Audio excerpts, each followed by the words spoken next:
नमस्कार जय जगन्नाथ ओडिशा किचन को आपण मानको बहुत बहुत स्वागत। आज आम बनैबा मीठा दही बा बेंगली स्टाइल मिष्टी दही जोटा के खाइबा पई पूरा आइसक्रीम भलिया पार्टी रे पकेइला मात्रे पूरा मिलई गला भलिया लागिवो आउ क्रीम ठारू भी कौन से कम होबनी।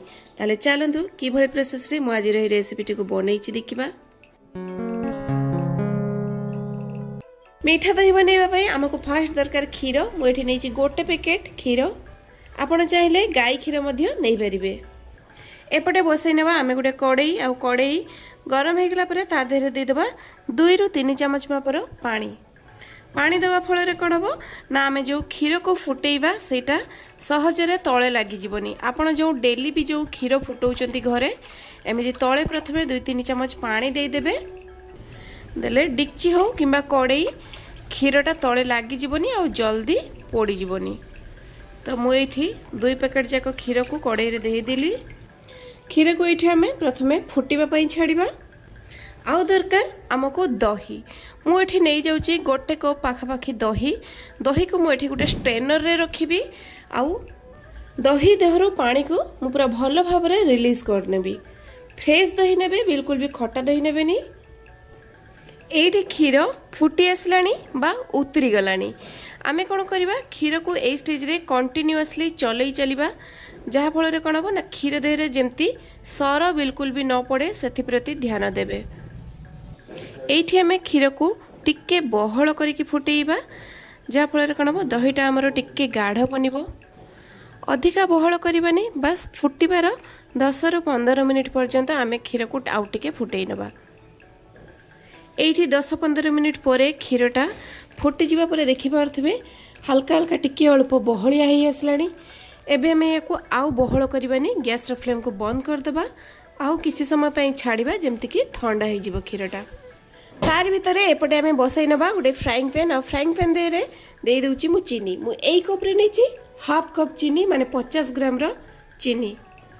चीनी को हमें देई देई कि एमिति किछि समय पई छाड़ी देबा। बिल्कुल भी चलेबानी बस गैस रो फ्लेम को पूरा स्लो रे रखिबा और एमती छाड़ी देबा। 4-5 मिनिट पर देखि पारथिबे चीनी सब एमती हल्का हल्का मेल्ट हे आसलानी। ए चीनी को हमें कैरामेलाइज जेहेतु करबा गैस रो फ्लेम को पूरा स्लो रे ही रखिबा। एठी चीनी पूरा पूरी भाव रे मेल्ट हे जाईची। याको हमें कलर करबा। अधिका कलर बिल्कुल भी करबानी नहले एटा पिता हे जिवो। एठी देखि पारथिबे टिके बादामी रंगर हे आसलानी।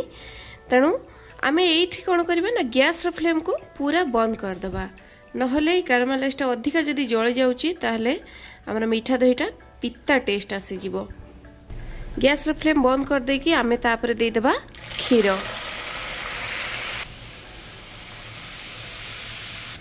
क्षीर दे देबा आ संगे संगे एमते टिके चलई नबा। ता छडा क्षीर दे देला परे चीनीटा टाण हो तापरे किछि समय एमती चलई साला परे सेटा हल्का हल्का धीरे धीरे मेल्ट हो आ क्षीर गोटे बहुत बढ़िया कलर आसी जिवो।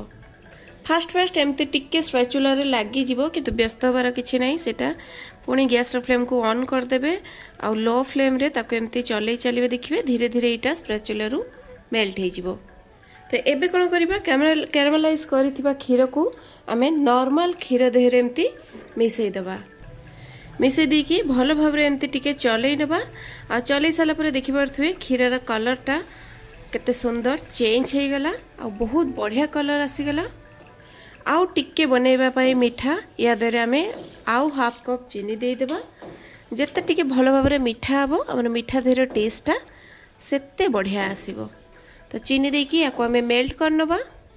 एपटे आमे जो दही को छाणीबा पई छाड़ीथिले देखंतु पूरा रेडी हो जाइए। आमर हैंकर पानी सब रिलीज हो जाइए। दही को ये आम गोटे बाउल देहर को बाहर कर नबा। आ याकू पूरा स्मूथ करके एमती टिके चले नबा जेमती कि दही देहरे बिल्कुल भी गोटे बोली गोटली न रुहे। दही को ये मु पूरा भल भाव फेंटी नहीं। आउ दही देहरे मुझे देदेवी 2 चमच क्षीर। प्रथमे गोटे चमच क्षीर देकी ताको भल भाव टिके मिसई नेबी।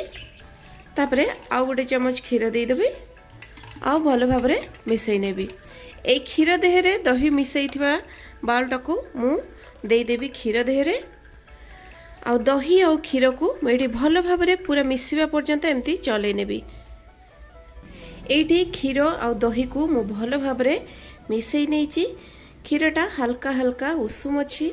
एबे हमें को जमाट बांधिबा तो तापाई मुझे नहीं सेरामिक गोटे बाउल, स्टील रो मध्य गोटे टिफिन नहीं आ गोटे काचर मध्य नहीं। जदि आपण पाखे माटी ठेकी थाए से करें बहुत बढ़िया हम। एबे हमें नहीं जगह गुड़िक सब क्षीर को रखीदबा। सबु जगार मु पूरा भर्ती करके नहीं। जदि आपण मानक पाखरे एमिति एयर टाइट वाला ढांकुणी थाए ताहले ताको आपण एमिति ढांकुणी दिके करि परिबे।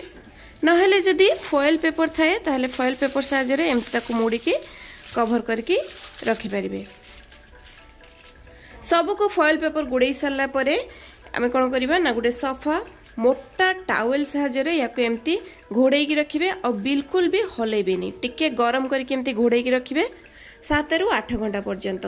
जदि शीत दिन में करछंती ताहले 10 ରୁ 12 घंटा पर्यंत एमती घोड़े रखिए।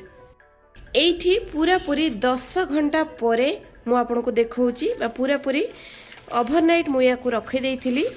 बहुत बढ़िया भाव में सेट होइची हमर मीठा दहीटा देखि पारथिबे आपण। पूरा मार्केट रू आमे जेमती किणिकी खाऊचे मीठा दही पूरा सेमिति बनीची। तो दर्शक बंधु बनैबार प्रोसेस तो आपण माने देखिले। एई भली प्रोसेस रे घरे बनांतु देखिबे। थरे बनैला मात्रे बारंबार या को बनैकी आपण खाइबा पई चाहिबे। रेसिपी भल लागिले प्लीज लाइक करिवे, शेयर करिवे, सब्सक्राइब करनथिले प्लीज सब्सक्राइब कर देबे। तो पुणी देखा हबो आ गुटे नुवा वीडियो रे आ गुटे नुवा रेसिपी सहित। से पर्यंत रहउची नमस्कार, जय जगन्नाथ।